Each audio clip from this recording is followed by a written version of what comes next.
I had it all, or at least I thought I did.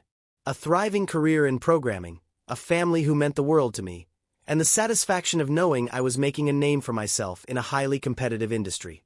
Yet, beneath the surface, cracks were forming, and I was too busy chasing the next big project to notice. Anna, my wife of 10 years, was stunningly beautiful, intelligent, and charming. We'd met during our college years, and it had been love at first sight. Over the years, though, I sensed her restlessness. She often complained about my long hours, the late nights spent debugging code or meeting clients, and how Amelia, our 8-year-old daughter, missed her dad. I'd always promised I'd make it up to them. Once this project was over, once this deal closed, there was always something. But deep down, I believed our love was strong enough to weather the storm. Anna and I had been through rough patches before, and we always managed to pull through. Amelia was the light of my life. Her giggles could brighten even my darkest days, and her curious mind reminded me of why I worked so hard. I wanted to give her a future where she could follow her dreams without worrying about the struggles I faced growing up. But lately, Anna's smiles didn't quite reach her eyes. She spent more time on her phone, and there were whispers I chose to ignore, excuses about late lunches with friends or new hobbies that took her out of the house. I chalked it up to stress or the monotony of suburban life. I convinced myself everything was fine. After all, we were a family. Families stick together, don't they? As I looked out of my office window one evening, the city lights twinkling below, I told myself that once this project was done, I'd take a break. I'd plan a family vacation, spend quality time with Anna and Amelia, and fix whatever was wrong. Little did I know, my perfectly imperfect life was on the verge of unraveling. That night started like any other. I'd worked late, buried in the intricacies of a new software build, and left the office sometime past midnight. The streets were eerily quiet, the kind of silence that made you hyper-aware of your surroundings. My car was parked a block away. The parking garage closer to the building had been full. As I walked, my thoughts drifted to Amelia's school play I'd missed earlier that evening. Anna had sent me a curt message about how disappointed Amelia had been. Guilt gnawed at me as I promised myself, for the 100th time, that I'd do better. I didn't hear the footsteps until it was too late. A sudden sharp pain exploded in my side, and I crumpled to the ground, gasping for air. The cold metal of a gun barrel pressed against my temple. My attacker didn't say a word before pulling the trigger. Darkness swallowed me whole. When I woke up, sterile hospital lights blinded me, and the pain in my body was unlike anything I'd ever felt. My side throbbed, and my head felt like it had been split open. Machines beeped steadily around me, and my throat was dry as sandpaper. "He's awake," a voice said, distant and muffled. I turned my head slightly to see a nurse rushing out of the room. Moments later, a doctor appeared, explaining that I'd been shot twice but had miraculously survived. One bullet had grazed my head, and the other had lodged in my abdomen, narrowly missing vital organs. Anna was nowhere to be seen. Over the next few hours, the police visited to take my statement. I described the attack as best as I could, but it had happened so quickly, and the street had been too dark to see my assailant's face. They told me it looked like a robbery gone wrong. I believed them, at first. Days passed, and I kept waiting for Anna to show up at the hospital. She didn't. Instead, Nora, my colleague and friend, appeared. She looked genuinely worried, sitting by my bedside and keeping me company. When I asked about Anna, she hesitated. "She's busy, I guess," Nora said carefully. Busy. I'd almost died, and my wife couldn't bother to show up? Amelia visited once, accompanied by a neighbor. Her tear-streaked face broke my heart, and I reassured her I'd be home soon. But even she seemed confused by Anna's absence. As the days turned into weeks, I began to notice strange details. Anna's calls to the hospital were brief and impersonal. When I tried to call her, she rarely answered. My colleagues whispered among themselves when they thought I wasn't listening. And then there were the bank notifications, unfamiliar transactions draining significant amounts of money from our account. Something wasn't adding up. I wanted to believe it was all a misunderstanding. Maybe Anna was overwhelmed or dealing with the stress of nearly losing me. But a gnawing doubt had begun to take root in my mind. What if the attack hadn't been random? I couldn't shake the feeling that Anna knew more than she was letting on. And I was determined to find out the truth, no matter the cost. After I was discharged from the hospital, I returned to a house that no longer felt like home. Amelia's excitement to see me helped mask the coldness that had settled in, but Anna's aloofness was undeniable. She greeted me with a perfunctory hug, her eyes darting around as if she couldn't stand to meet mine. "You should rest," she said, her voice clipped. "We'll talk later." Then she disappeared into the kitchen, leaving me alone with Amelia. Over the next few days, I observed her closely. Anna's phone never left her side. She'd step outside to take calls, her tone hushed and secretive. When I confronted her about the bank withdrawals, she dismissed my concerns with a wave of her hand. "Medical bills," she said flatly. "Do you have any idea how much it costs to keep you alive?" Something about her tone, angry, accusatory, didn't sit right. I reached out to Nora, who had become an unexpected pillar of support. She'd taken care of Amelia during my hospital stay and had been a frequent visitor since. One evening, I mentioned the withdrawals and Anna's strange behavior. Nora's face darkened. "Have you checked your joint account statements?" she asked cautiously. I hadn't. The next morning, while Anna was out, I logged into our account. My stomach dropped as I scrolled through the transactions. Expensive dinners at restaurants I'd never heard of, jewelry stores, and, most damning of all, a payment for a luxury hotel room. The pieces began to fall into place. The late nights, the secretive calls, the emotional distance. Anna was having an affair. Fueled by equal parts heartbreak and anger, I hired a private investigator. If Anna was betraying me, I needed proof. I couldn't confront her without it, not when Amelia's future hung in the balance. What the investigator uncovered was worse than I'd imagined. Anna wasn't just unfaithful, she was involved with a man named Mark, a local businessman with a shady reputation. Photos and videos confirmed their relationship, but the most chilling discovery was yet to come. Mark had ties to known criminals. The investigator believed he'd orchestrated the attack on me, with Anna's knowledge. My world shattered. The woman I'd loved, the mother of my child, had not only betrayed me but may have tried to end my life. The betrayal was a poison that seeped into every corner of my mind. How could I have been so blind? But I couldn't dwell on my pain. I had to act, to protect myself, Amelia, and whatever pieces of my life I could salvage. The truth was out there, and I was determined to expose it. Armed with the evidence the investigator provided, I confronted Anna one evening after putting Amelia to bed. My hands trembled as I spread the photos and documents across the dining table. Anna walked in, her expression shifting from confusion to alarm as her eyes darted between the incriminating papers and my face. "What is this?" she demanded, her voice tinged with defiance. "You tell me," I replied, my tone cold and unfamiliar even to myself. She tried to deny it at first, laughing nervously and calling the investigator's findings fabrications. But her facade crumbled when I mentioned Mark by name. Her face paled, and she sank into a chair, burying her head in her hands. "I made a mistake," she whispered. "It wasn't supposed to go this far." Her words ignited a firestorm of anger inside me. "A mistake," I spat.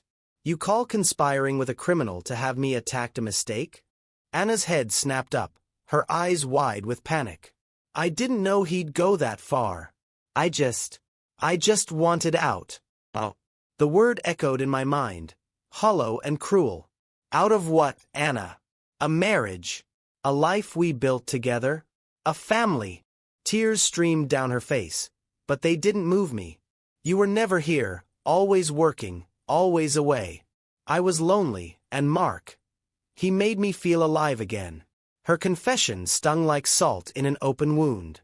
"So your solution was to destroy everything we had? To leave Amelia fatherless? For what, Anna? Money? Freedom?" She flinched at the mention of Amelia, her voice breaking. "I never wanted her to lose you. I thought you'd survive." The audacity of her statement left me speechless. I stared at her, this stranger I once called my wife, and realized I didn't know her at all. "You need to leave," I said finally. my voice void of emotion. Pack your things and go. Amelia stays with me. Anna's face contorted in desperation. You can't do this. She's my daughter too. She deserves better than this. Better than you, I said, my resolve hardening. You can leave quietly, or I can go to the police with this. I gestured to the damning evidence spread across the table. For a moment, I thought she might argue, but then her shoulders slumped in defeat. She retreated to the bedroom without another word, and I heard her packing late into the night. The next morning, Anna was gone. Amelia asked where her mother was, her innocent eyes searching mine for answers. I told her a softened version of the truth, that Anna needed time away to figure some things out. It broke my heart to see her confusion, but I couldn't bring myself to shatter her world completely. In the days that followed, I worked with my lawyer to ensure full custody of Amelia. The betrayal left a scar that would never fully heal, but I knew I had to stay strong, for my daughter and for myself. The fallout wasn't just emotional. Mark's connections to the attack couldn't be ignored, and I began working with the authorities to bring him to justice. But as I pieced my life back together, I couldn't shake the feeling that Anna's departure wasn't the end of this nightmare. It felt like the beginning of something darker, a storm still brewing on the horizon. Life settled into an uneasy rhythm after Anna left. The house was quieter, almost eerily so, without her presence. Amelia adjusted better than I expected, though I could see the questions lingering in her eyes, questions I wasn't ready to answer. I poured my energy into rebuilding a sense of normalcy for her, focusing on work and being the father she needed. Nora continued to be a steady presence in our lives. She was there to help Amelia with homework, cook meals, and provide a listening ear when the weight of everything felt unbearable. I was grateful for her kindness, but a part of me felt guilty for relying on her so much. After all, this wasn't her burden to bear. One evening, I received a call from the detective assigned to my case. They had enough evidence to arrest Mark for his role in the attack. Relief washed over me, but it was tempered by a nagging fear. Anna's involvement wasn't as clear-cut. She disappeared without a trace, and while the evidence pointed to her complicity, it wasn't enough for an arrest warrant. She's still out there, the detective said. If she tries to contact you, let us know immediately. I assured him I would, though the thought of hearing from Anna again made my stomach churn. I didn't know if I wanted answers, closure, or simply to never see her face again. As the weeks turned into months, I focused on healing. Physically, I was recovering well, though the scars served as a constant reminder of that night. Emotionally, it was a different story. The betrayal cut deep, leaving me questioning everything I thought I knew about love and trust. Amelia was my anchor. Her laughter and resilience gave me a reason to keep going.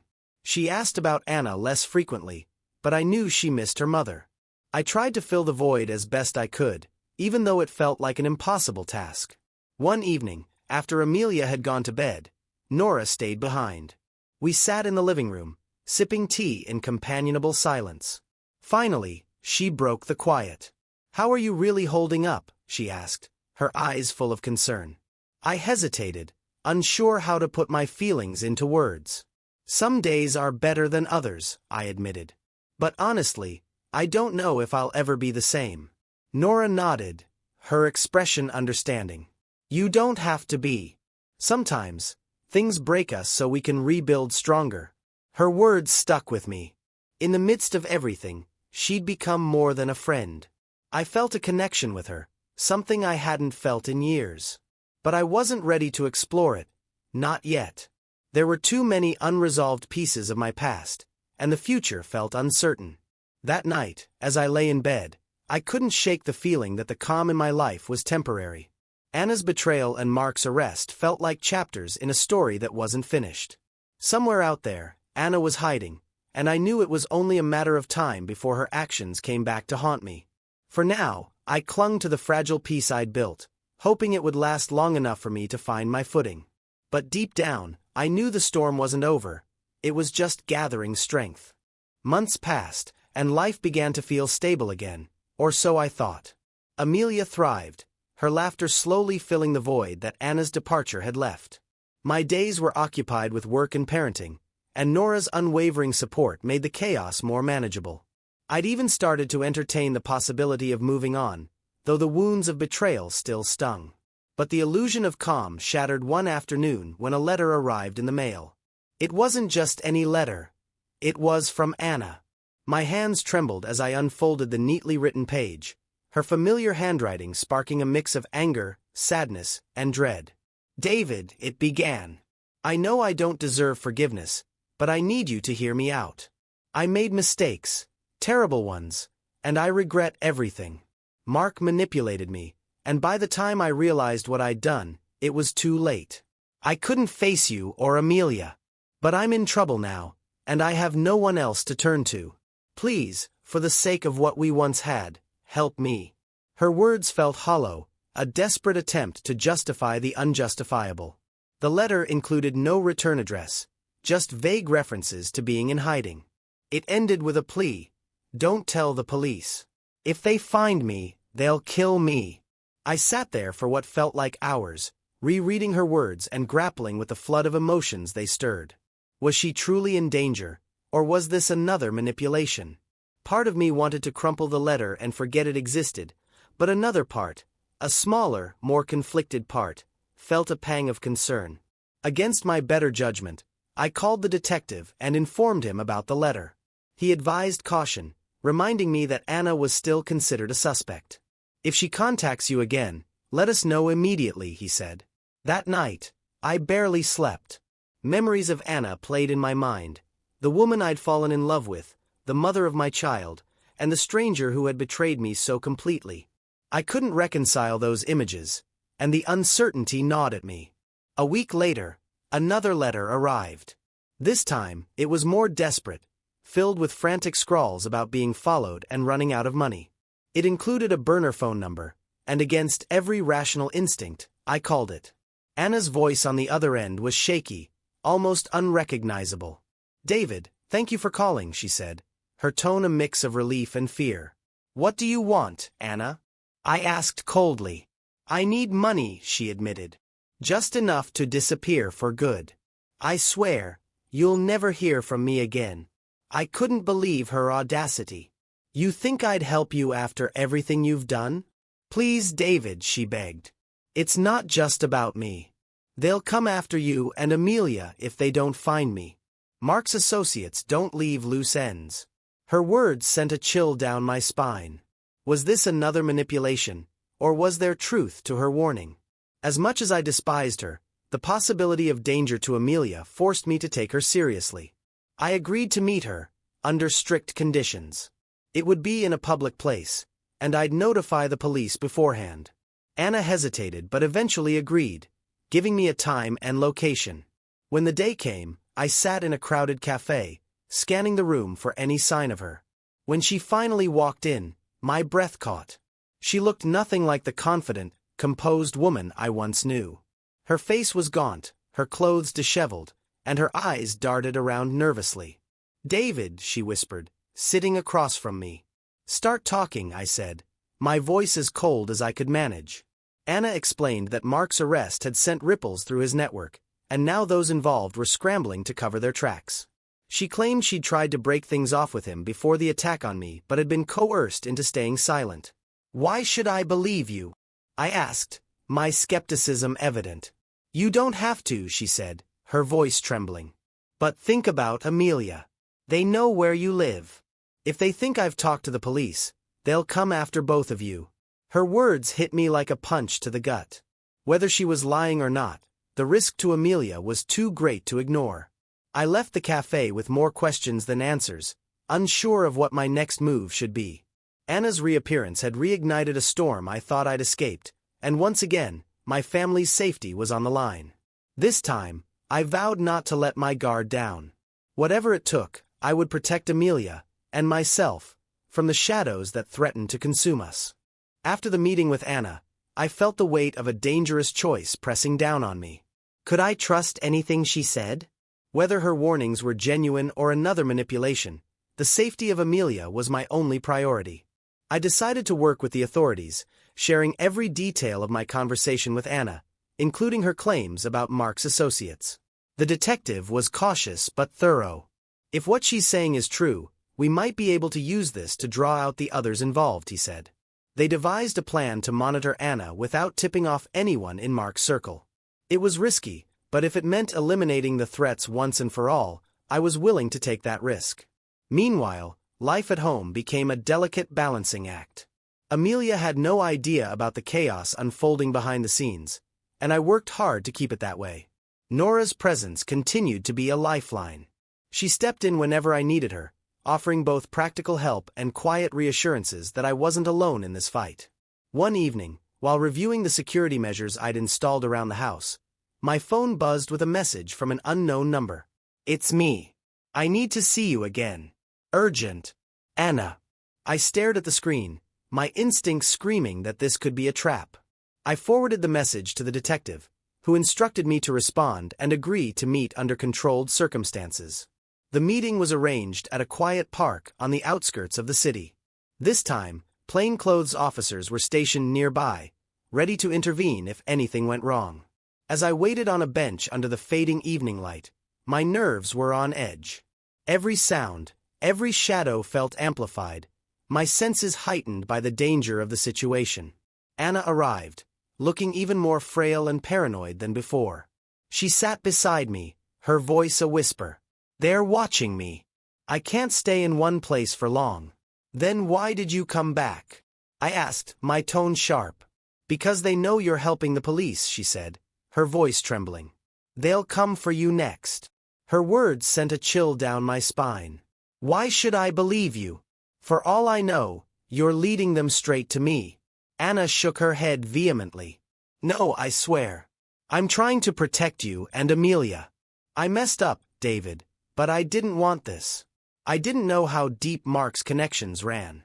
Before I could respond, a car screeched to a halt nearby, and two men emerged, their eyes scanning the area. Anna froze, panic written across her face. "It's them," she whispered, clutching my arm. The officers acted quickly, converging on the scene and detaining the men before they could get any closer. Anna broke down in tears, her fear palpable. Back at the station, the men were interrogated, and their connections to Mark's network were confirmed. They'd been tracking Anna for weeks, viewing her as a liability after Mark's arrest. The detective praised Anna's cooperation, though I couldn't shake the bitterness in my chest. Her actions might have helped uncover the larger web of crime, but they didn't erase the pain she'd caused me or Amelia. That night, I returned home exhausted but relieved that a significant part of the threat had been neutralized. Anna, however, wasn't out of danger. The authorities placed her in protective custody, though I couldn't bring myself to feel anything beyond a detached sense of obligation toward her. As I tucked Amelia into bed, her innocent smile reminded me why I was fighting so hard to keep our lives intact. The storm wasn't over, but for the first time, I felt like I was beginning to see a way through it. Anna's betrayal had fractured our family, but it wouldn't break me. I was determined to rebuild, stronger and more vigilant than ever before. The aftermath of the confrontation with Mark's associates left me drained but resolute. The authorities assured me that with the arrests and Anna's cooperation, the immediate threats were under control. However, I knew better than to let my guard down. Trust had become a fragile thing, and the scars of betrayal ran deep. Anna remained in protective custody, and while I should have felt relief, I couldn't help but feel conflicted. She'd helped dismantle a dangerous network, but her motives were far from pure. She'd put me in harm's way, endangered Amelia, and shattered the life we'd built together. Yet, as much as I wanted to hate her, a small part of me couldn't forget the woman I had once loved. Life at home began to regain a sense of normalcy. Amelia's bright spirit was a constant reminder of what truly mattered. Her questions about Anna became less frequent, and I continued to shield her from the truth. For now, all she needed to know was that her father would always be there for her. Nora's presence grew even more significant. She wasn't just a friend anymore. She was a partner in every sense of the word. She helped me rebuild my confidence, reminding me of my worth beyond the betrayal. Slowly, our friendship began to evolve into something deeper. One evening, as we sat on the porch watching Amelia play in the yard, Nora turned to me. "You're doing an incredible job, you know," she said softly. I smiled, a genuine one for the first time in what felt like forever.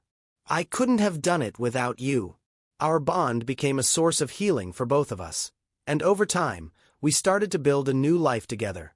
Nora's patience and unwavering support made it possible for me to trust again, though the shadows of the past occasionally lingered.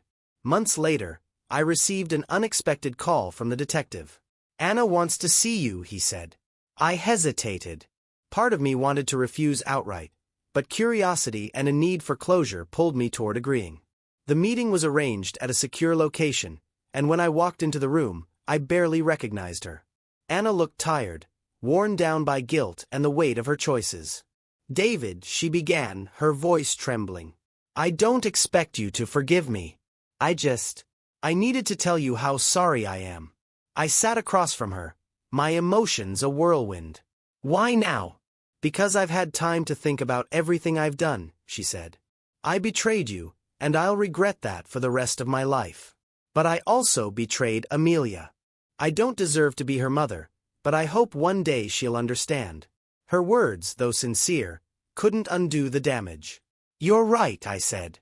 "You don't deserve her. But I'll make sure she grows up surrounded by love and trust, the things you took from us." Anna nodded, tears streaming down her face.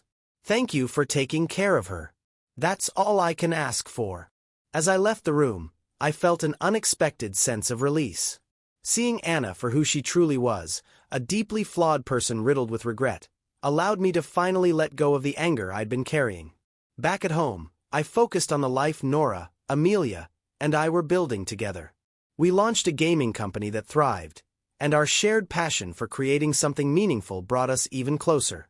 Nora and I married in a small, intimate ceremony, with Amelia proudly standing beside us. Anna faded into the background, a painful chapter in my life that I chose to close. Amelia, however, occasionally asked about her, and when the time felt right, I shared a softened version of the truth. Despite everything, Amelia expressed a desire to see her mother, and with cautious arrangements, they reunited briefly. That meeting, though bittersweet, marked a turning point.